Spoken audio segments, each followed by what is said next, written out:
Patience is a virtue. You've likely heard this said, but what does it mean? When we look at the word patience, it has two parts. One referring to being long-tempered, or the idea of having control over our minds and emotions. This refers to a calmness we possess, versus reacting on our unreliable feelings and passions. Our brains, which can be modeled using a hand, can help us understand how this works. The inner part of our brain, or the thumb on the hand model, is known as the amygdala, where our emotions and reactions lie, such as fear, anger, and anxiety. This is our alarm center, acting on our natural instincts, or our fight, flight, or freeze reactions that we often get when we are perceiving that we're in danger. The outer part, representing the prefrontal cortex, is like our wise leader, helping us to think logically and critically. When an event, reaction, or situation triggers us to feel like we're being threatened, our survival instincts kick in, and this outer part flips, allowing the inner brain to take control, leading to the emotional reactions, which we often later regret. If we can recognize this and even begin to recognize what triggers us, we can stop and pause, take a deep breath, and allow ourselves to calm down before reacting or speaking.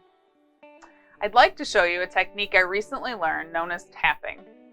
It's a natural way to allow ourselves to admit and affirm how we're feeling, while reminding our mind and our body that we're not in danger.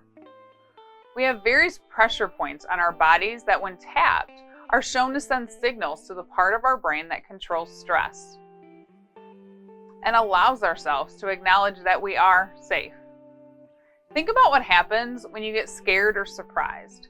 It's natural to hit your chest. Sometimes we even will say an affirming statement like, "Whew, it's going to be okay." Studies have found that this tapping technique, also known as the emotional freedom technique, or EFT, is very effective at allowing ourselves to naturally reduce the stress hormones, cortisol and adrenaline, allowing our minds and our bodies to calm down.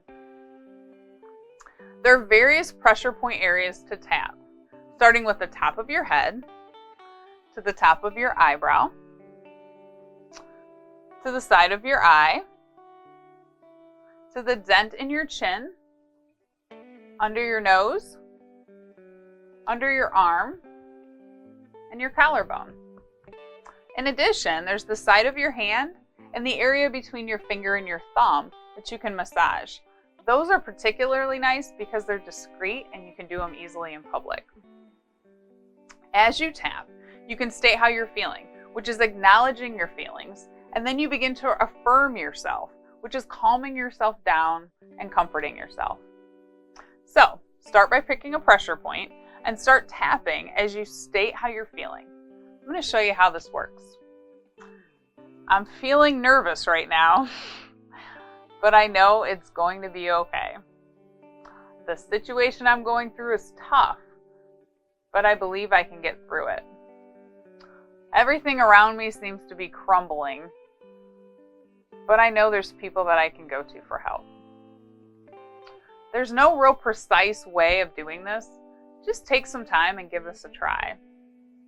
The second part of understanding the meaning of patience has to do with being steadfast, or the ability to persevere and stand under the weight of a challenge or circumstance.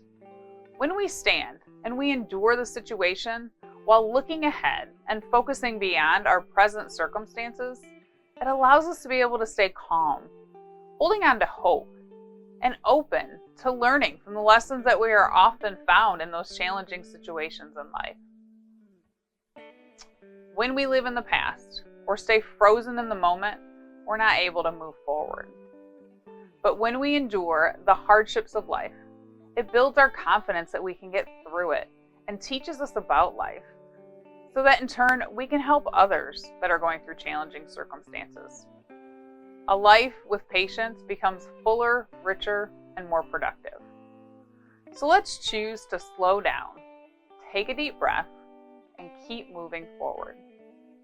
I believe in you. Now that's a lot to think about, and here's something to smile about.